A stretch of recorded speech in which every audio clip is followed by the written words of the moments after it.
What's up, Brick Youth? I feel like the vibes are good tonight. I feel like the energy is good tonight. Y'all brought some energy during worship. Y'all had some energy in the lobby. I saw them high-fiving y'all, holding signs and all that stuff. It's been a good night so far. I'm excited to be here. In case we haven't had the opportunity to meet yet, my name is Preston, and I get the privilege of serving here as your student pastor at Brick Youth. And this year, we actually are hopping into, we've had a word for the year. We've also had a verse for the year. And we're going to read this verse regardless on if we're really touching it in the sermon or not, because what I want to do is get this verse in our heart. So we're going to kick off this sermon by reading Matthew 22, 37 through 39. We'll read it together in 3, 2, 1. Jesus replied, "Love the Lord your God with all your heart, with all your soul, and with all your mind. This is the first and greatest commandment. And the second is like it. Love your neighbor as yourself." Brick Youth, can you give yourself a round of applause real quick? Y'all killed that. I think by the end of this thing, I'm just going to say, we'll read it, and I'm going to pull the mic from my face, and y'all are just going to read it, and it's going to be awesome. So, y'all are already getting there, but it's super cool. I want to hop into a question today, and my question is, does anyone in here feel like they've ever asked a really dumb question? Or they know someone who's really asked a dumb question? Don't look at them, but you can raise your hand.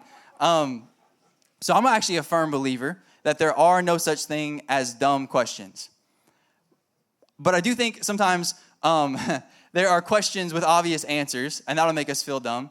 And I actually think a lot of times there are irrelevant questions, right? So as someone who is the king of asking these irrelevant questions, I know what it's like to ask an irrelevant question. And what I mean by that is it's often seemed as a dumb question when you ask a question whenever there's really no reason to in the moment. I'll give you an example. When I was a kid, I asked questions all the time. It's what I did. It was my hobby. It's literally, that's what I did. And what I would do is I would find moments like when my dad was working on something that required a lot of thought or a lot of labor, and he's really locked in and he's trying to figure out what he's doing. And I would take that moment to ask a really important question like, "Hey, Dad, why do you think turtles have turtle shells?"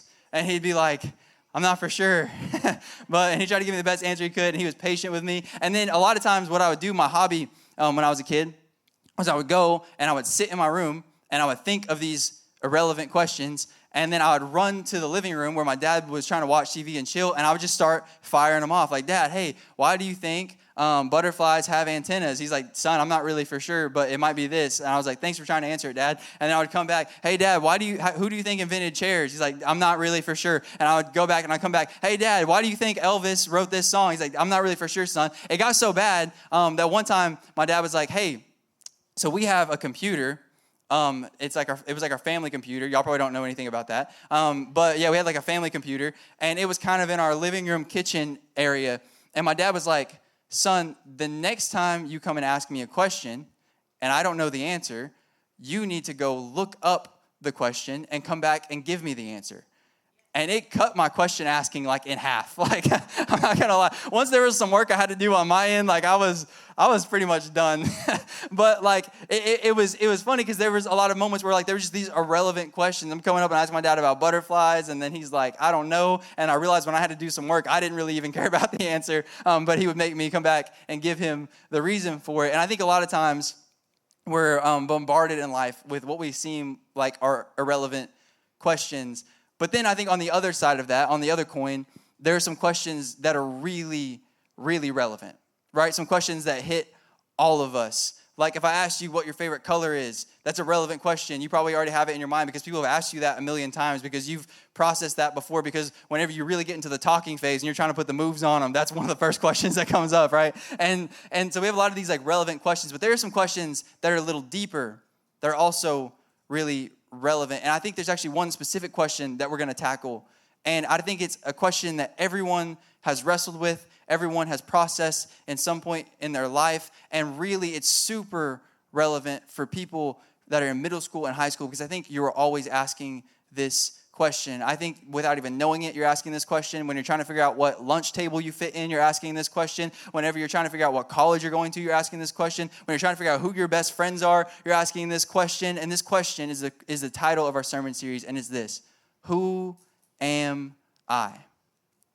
Who am I? We spent the last 3 weeks processing who is he? And we were talking about God. And now that we have a good understanding of who God is, we can start to look at who am I. If you missed that series, you can go check it out on YouTube. Get caught up on it. You don't really need it for today's sermon, but if you want to go check it out, you can absolutely do that. But I think this is a question that we've all wrestled with. It's a question we've all asked, and if we haven't asked it explicitly, we've asked it with our actions as we're trying to figure out life. And this is a question that is absolutely undignified. Undignified is our word for the year. And what we said being undignified is whenever you care more about what God thinks than about what anyone else thinks. And the reason why this question is undignified is because when you start asking God who you are, he's actually going to start to give you some answers that you might not even agree with. Like when you start to ask God, what do you think about me? Who am I? How did you build me? He's going to start to give you some answers that you might have to wrestle with. You might have to be like, do I really care more about what God thinks than even what I think about who I am? And I think if you will lock into this sermon series for the next 3 weeks, you are going to find that it will change the way you see your worth.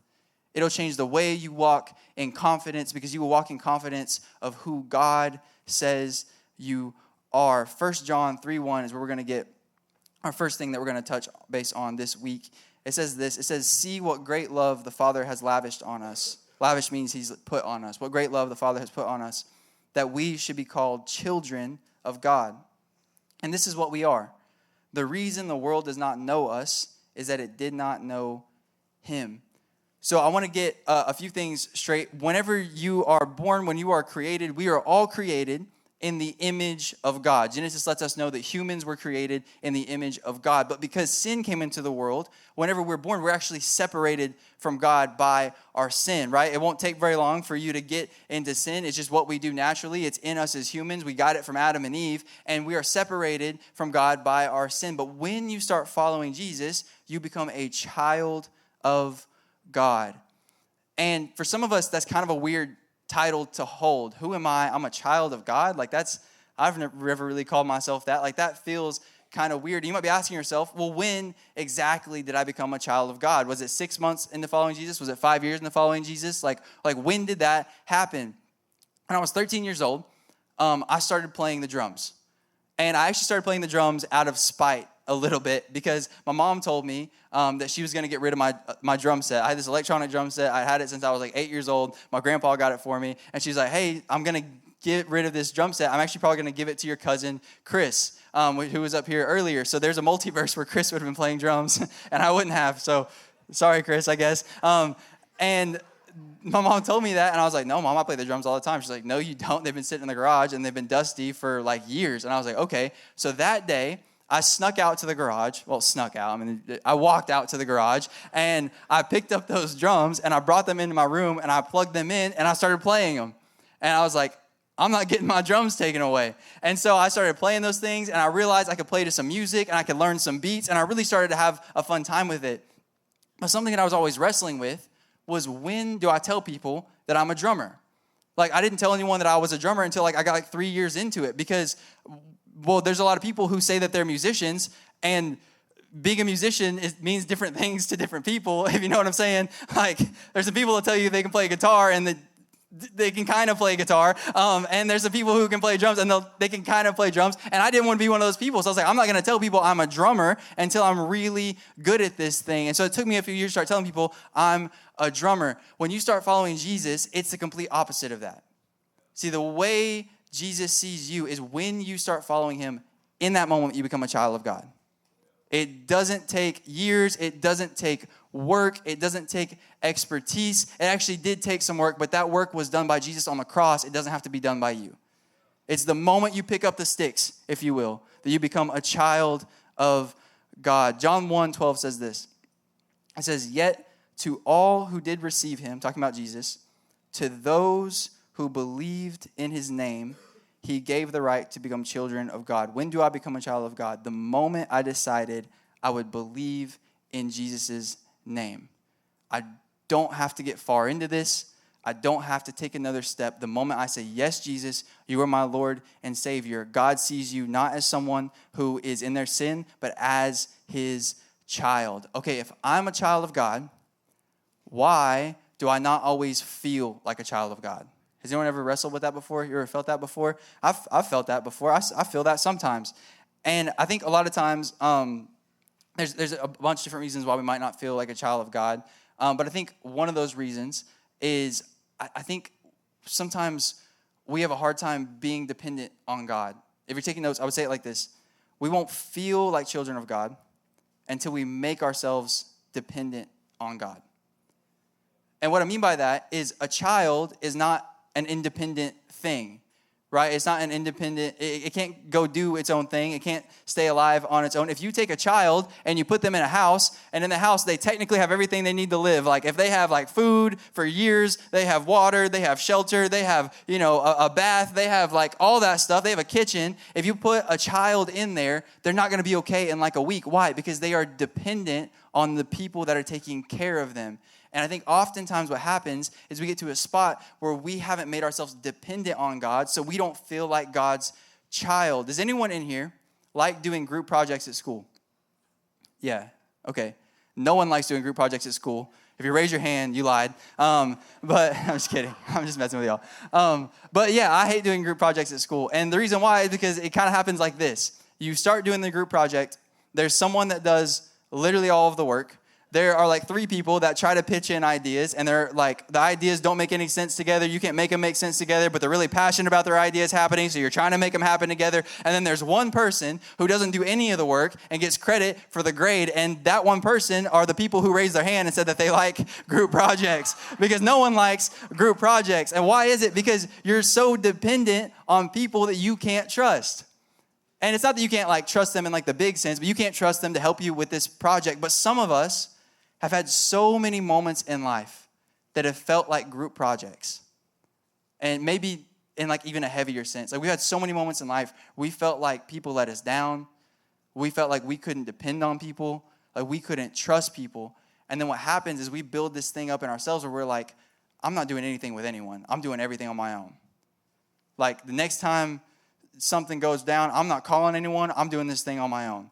I'm not inviting anyone in. I can't trust people. I'm going to go out and no, I just do me. I'm an independent person.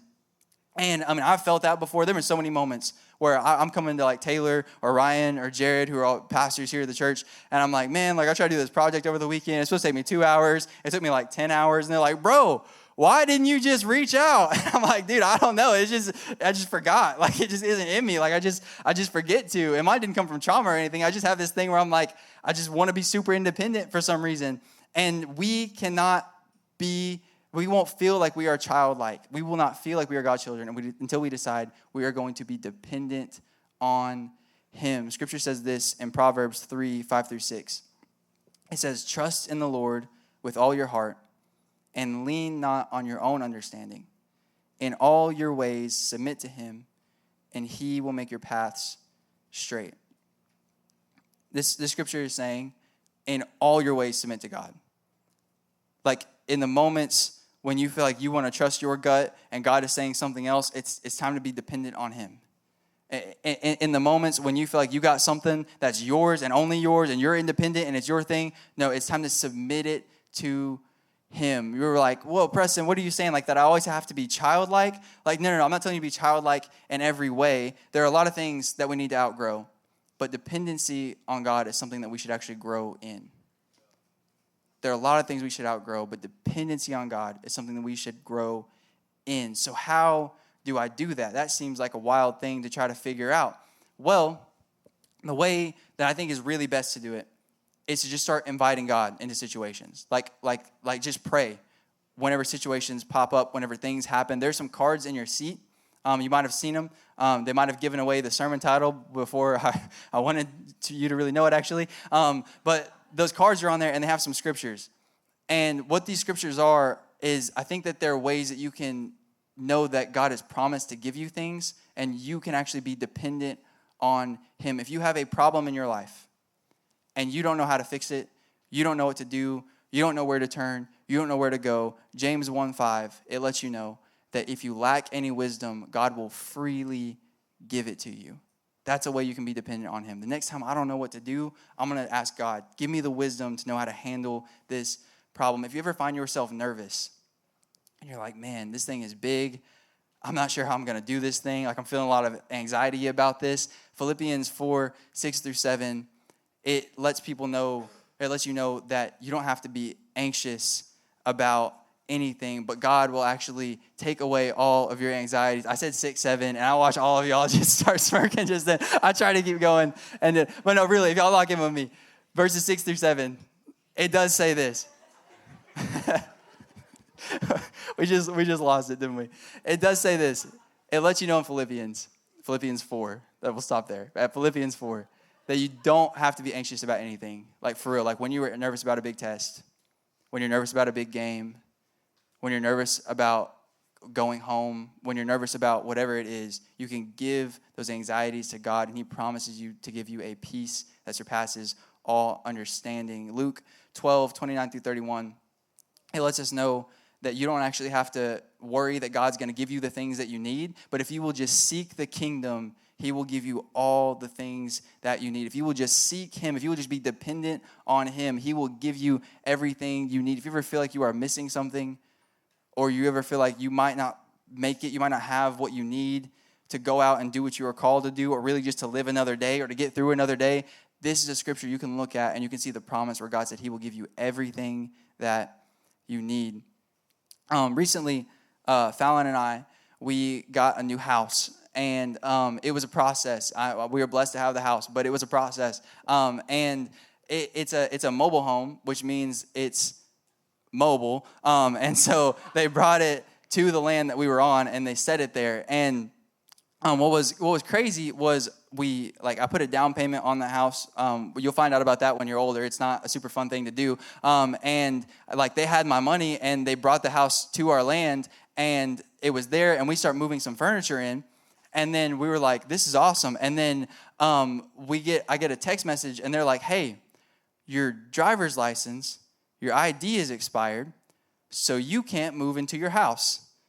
And I was like, no way. Like we are not doing this. Like, this is not happening.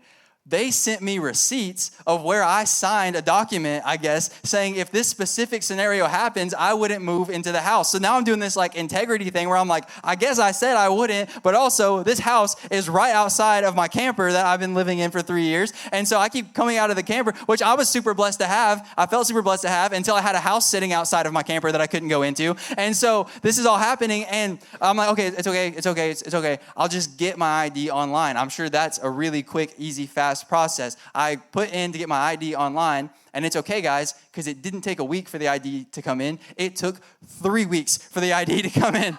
So I'm like almost a month into this thing. My brand new house is sitting outside of my old house, and I'm like, I don't know if I can live in this thing. And thank God it was actually too hot for us to live in it. It didn't have AC yet, or I probably would have just went and lived in it. But the night that I got my ID, 3 weeks later, we actually stayed in the house for the first time, and it was cool enough for us to do it. And that seems like a wild story, and I'll get back to it. But first, we're going to read Romans 8:15 through 16. It says, So you have not received a spirit that makes you fearful slaves.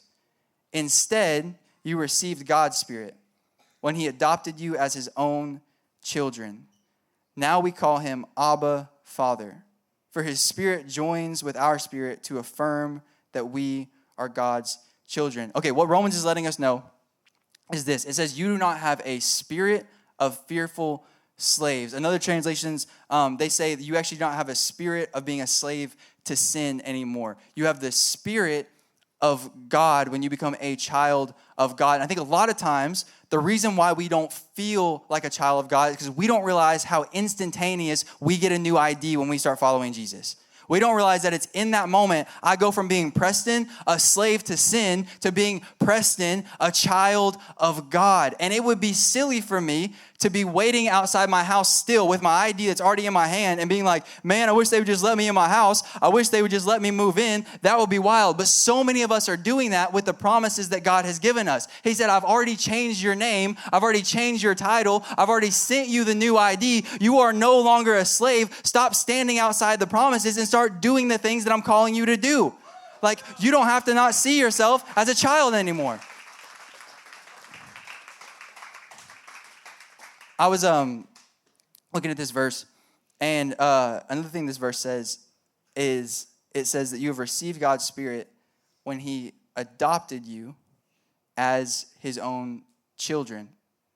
Now, I haven't actually seen a whole lot of people like get adopted, like what the courtroom stuff looks like for that. But I did see a video the other day, and this kid was getting adopted, and it was a really, really cool video. And he was like talking about it, and he was talking about his family, and the judge was asking him, she was like, what do you think about this family that's adopting you? And he was like, man, I love them so much. Like, I'm so glad they're going to be my family for the rest of my life. Like, they just love me so well, and they love my siblings so well, and I'm so glad this is the family that adopts me. And what happened next was the judge actually handed the kid a gavel like this, a judge gavel.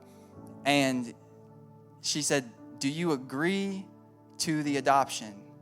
And he said, yes, I agree. And then he took it and he hit the table. He was like, I agree. And some of you are hearing me talk about following Jesus and being a child of God. And you're like, man, I know you're saying if I start following Jesus, I'd be a child of God. But what does that process even look like?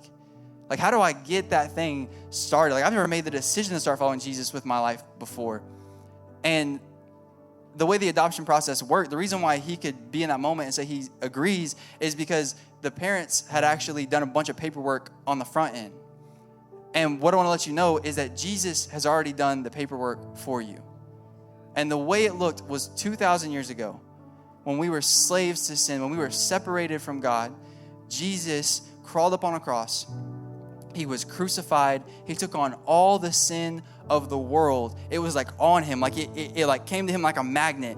And then he died. And when he died, that sin stayed in the grave, but he resurrected. And when he did that, he filled out the paperwork for you. And today, the way you become a child of God, like the way that you do this thing, it is not a super lengthy, crazy process. Jesus already handled that. Today, Jesus is handing you the gavel and he's saying, do you agree to the adoption? Like, do you want to follow me? Do you want to be my child? I already took care of everything. I know you don't think that you're good enough, but I took care of it. I know you're thinking about all the things that you do wrong and you don't think you can follow me well, but I took care of it. Like, I know you got a lot of insecurities and I know you don't think you can trust anyone, but I took care of it. I'm trustworthy. You can trust me. You can count on me. Like, I will be there for you. And he's trying to hand you the gavel. And all he's saying is, do you agree with the adoption? And today you can grab this thing and you can say, Jesus, I agree. And you can smack that thing. And what you can do is you can watch as he transforms you in that moment. And now you have the title. You are a child of God, no longer a slave to your sin, but able to walk freely, uprightly in the promises and the call that he has put on your life. Brick Youth, will you pray with me?